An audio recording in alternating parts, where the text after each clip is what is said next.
couldn't confirm or deny the presence of nuclear weapons.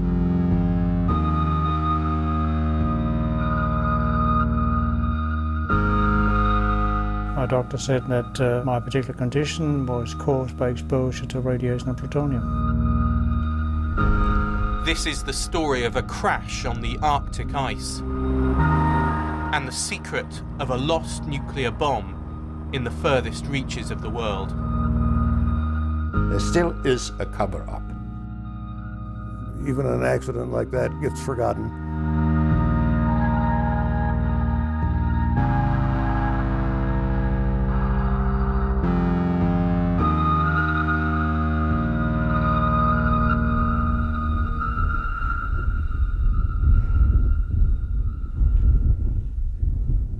Deep inside the Arctic Circle, remote, desolate, the most northernly inhabited place on Earth. Greenland, a self-governing province of Denmark, is blanketed by ice, apart from a few coastal areas where the ice recedes briefly in the summer. In the northwestern corner lies Thule, home to a vast American military outpost.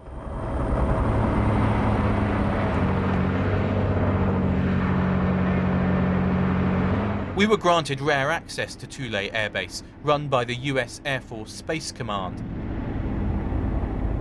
The base is spread over more than 250 square miles, but is eerily empty.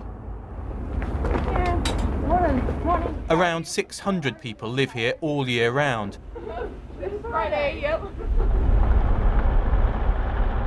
Even in the dark of winter, when the temperature drops to -30 and when the sun doesn't rise for 4 months. We travelled its dusty paths, the buildings scattered amongst the Arctic tundra. Thule was built in 1953 and was once a sprawling secret city, home to 10,000 at the height of the Cold War.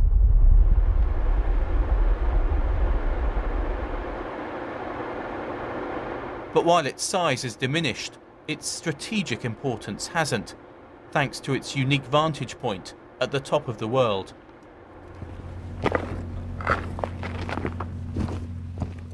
The reason this desolate location is so important to the US military lies behind me. Up on that hilltop is a radar which, during the Cold War, was vital in detecting Soviet missiles aimed at the United States.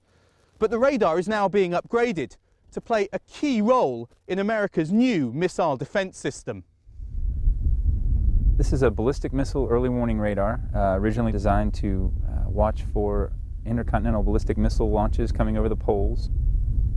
The radar puts out basically what we call as a radar fence. It puts out a beam of energy about 3.5 degrees above the horizon, and anything out to 3,000 miles, anything that comes up through that radar, our computers can pick up and then track at that point.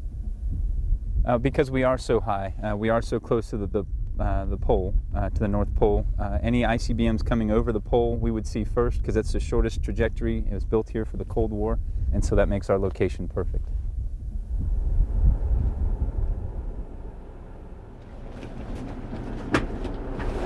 We were allowed into the radar itself, but not with our camera. It's manned 24 hours a day by a crew watching the skies. Its isolated position at the edge of the ice cap, far from the rest of the base, means that it has to be self-sufficient in case of ice storms. Despite its remote location, this base was at the front line during the Cold War, and the bay behind me has a dark secret, a mystery going back 40 years, which still has echoes today. Did America lose a nuclear bomb out there?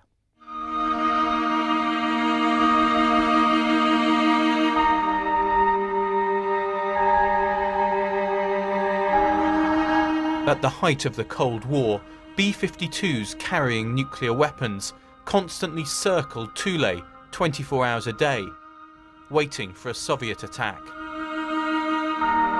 They assumed that if a war was coming, the first things the Russians would do would be knock out Thule. And if they did get taken out, we could be on our way to Russia.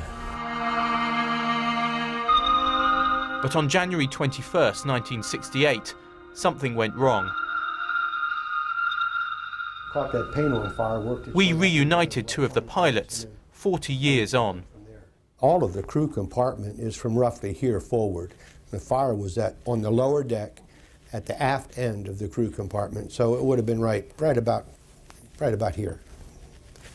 We were probably 6 hours, a little over 6 hours in the mission when things started to deteriorate.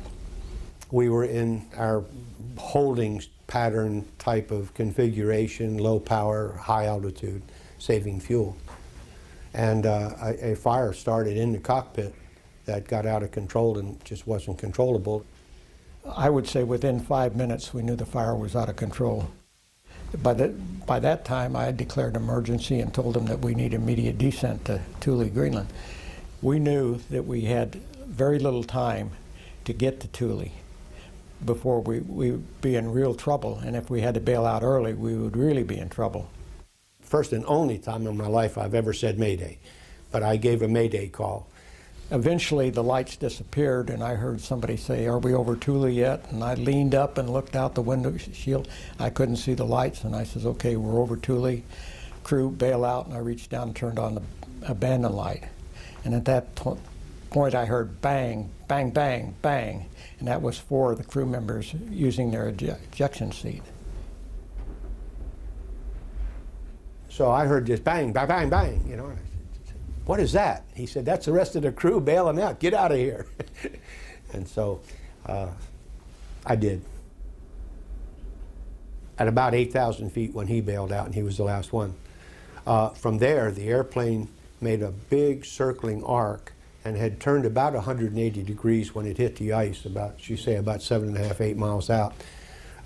It hit the ice so hard, the ice was locked to the shore, you know, frozen solid to the shore. And the base operations officer told me that things in base operations fell off the shelf from the shock that traveled through the ice onto the shore, and was like a minor earthquake at Thule. Did they know that you were carrying nuclear weapons? At that time, no. You couldn't confirm or deny the presence of a nuclear weapon. So at base operations, the operations officer asked me if we had nukes on board, and I said, "Well, you know, I can't answer that. I can't confirm or deny we did." Finally, he said, "Well, I'm organizing search parties. How close to that airplane is it safe to go?" And I said, "Well, Major, I wouldn't get within 3,000 feet of that thing." He said, "Okay, that's all I need to know."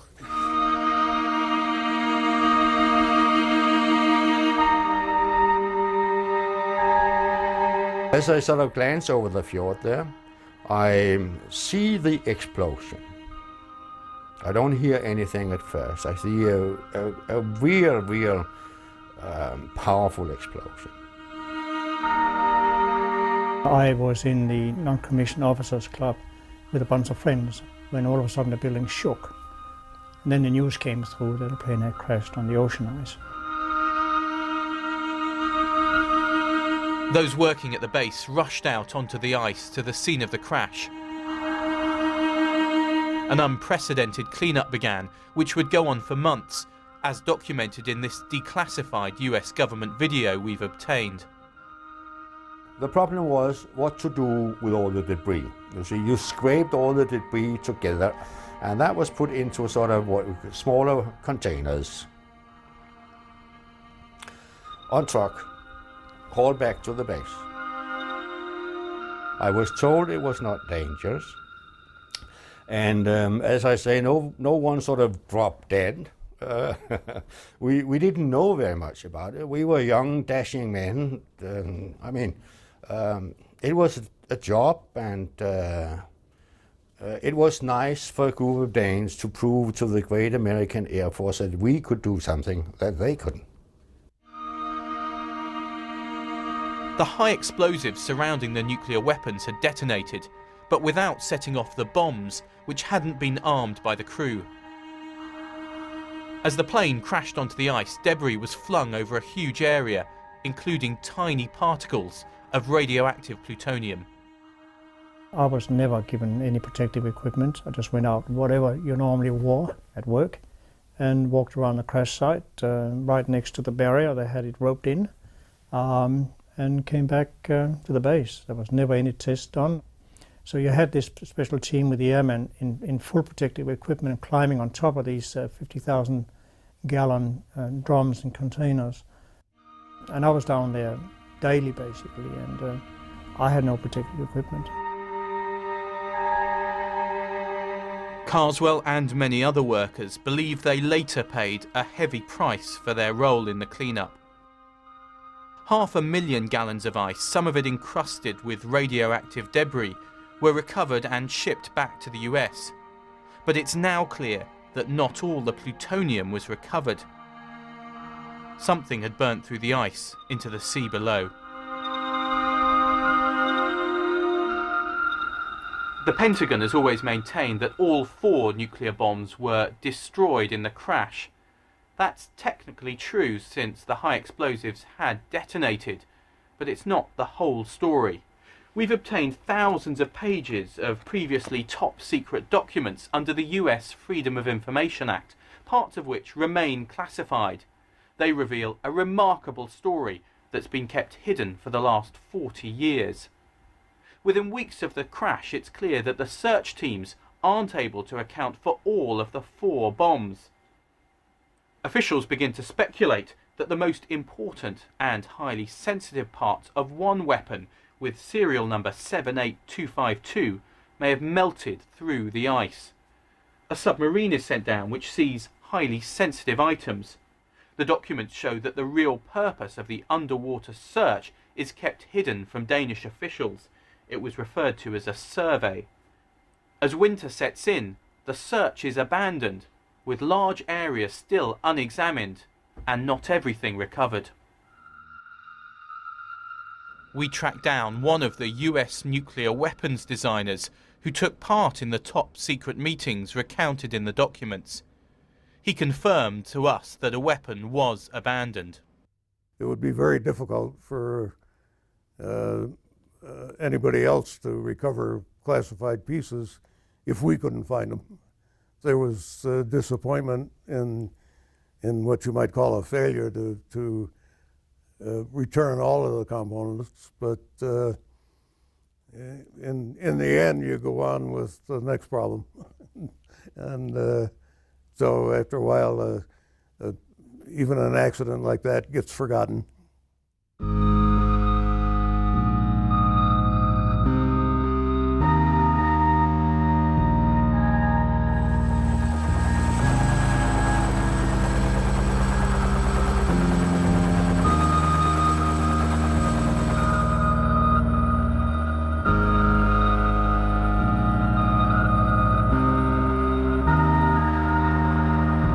To understand the full impact of the crash of 1968, we travelled further up the coast of Greenland.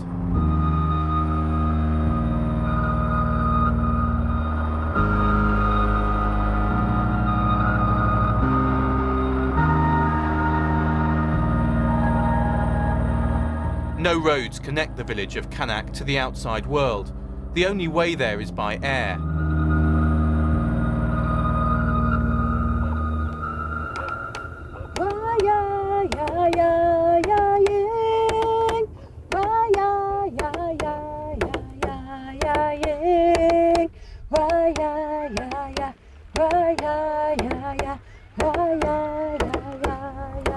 Surrounded by ice, hunting is still the main occupation for the local Inuit population, as it's always been. On the surface, life here barely appears to have changed over the years. But for the people of Qaanaaq, the US base at Thule is a reminder of what was once theirs.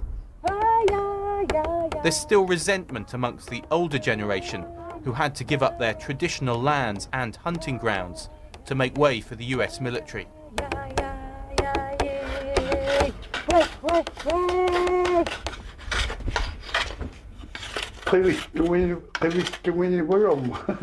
Massengal Jensen, now 80, spends his time carving replica hunting boats. He remembers life before the move and says he, like others, didn't want to leave their old village, where the hunting was much better.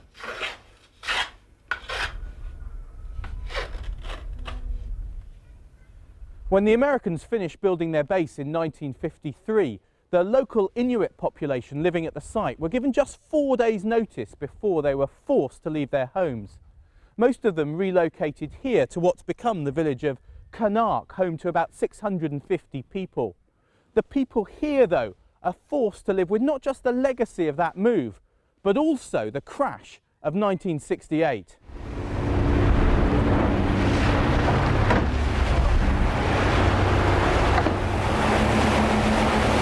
Hunting around the ice is part of the daily life for the Inuits, whether for seals, polar bear, walrus or narwhal. Requiring skills passed on from generation to generation.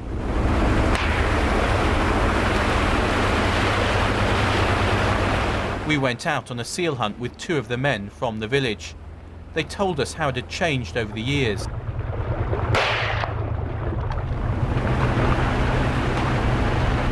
Many of the hunters believe that contamination from the crash has got into the ecosystem.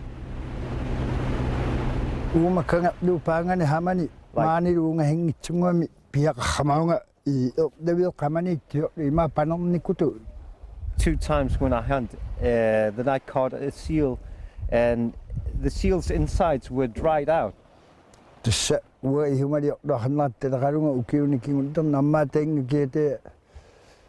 If we think about the walruses, which have the eating ground on the bottom of the ocean, and they are the ones that are endangered mostly, and we will see the impact of it within the years coming. People from the village also travelled to the crash site in 1968 to help with the rescue, and it's widely believed here that they paid a price. We spoke to one man who'd been out hunting when he saw the explosion and rushed to the airbase to offer assistance.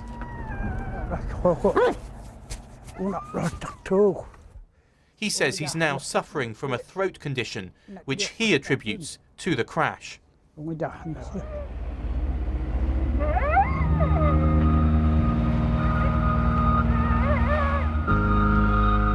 And many of the Danish workers also believe they've become ill as a result of their role in the cleanup. About 15 years ago, I started having just pains and strains and stresses, and my body wasn't functioning as it used to. I saw a string of doctors to try to get diagnosed what the problem was. They couldn't work it out. Until eventually I was referred to a specialist, and they discovered I had a particular condition that needed to be operated straight away. My doctor said that my particular condition was caused by exposure to radiation of plutonium. As we found out when we started talking to colleagues, a lot of those of us who were there at the time had problems of various types, all sorts of shocking problems that is presumed to be linked to what happened at Thule. Carswell and others have spent years fighting for recognition of their condition, with a case currently pending at the European Union's highest court. They argue that Denmark failed in its duty to monitor their health. There are 4 petitioners included in this case. 2 of them have died of radiation illnesses, and they're being represented by their next of kin. 2 of them are seriously ill with radiation-related conditions. And the case is quite simple.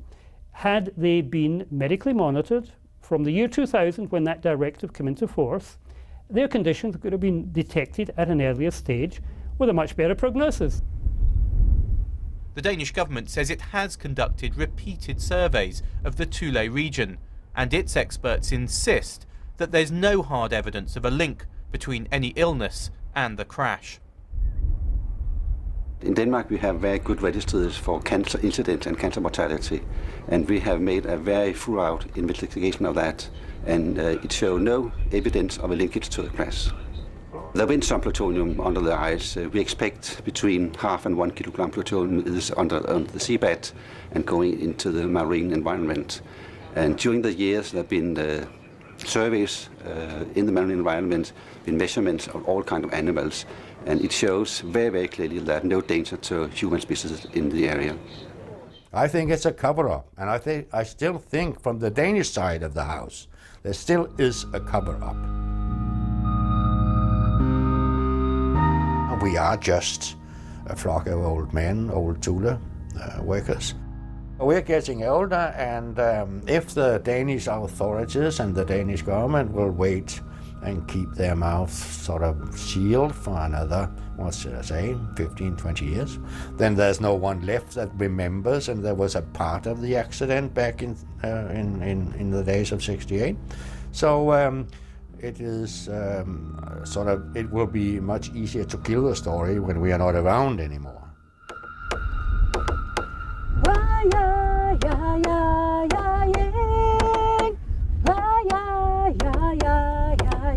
It's now 40 years since the crash.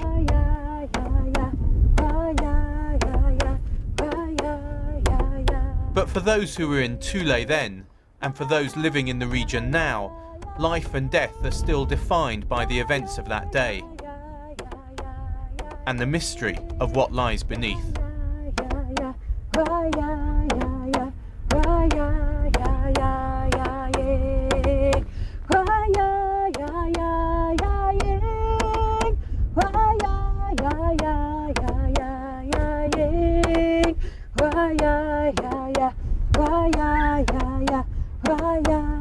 Yeah.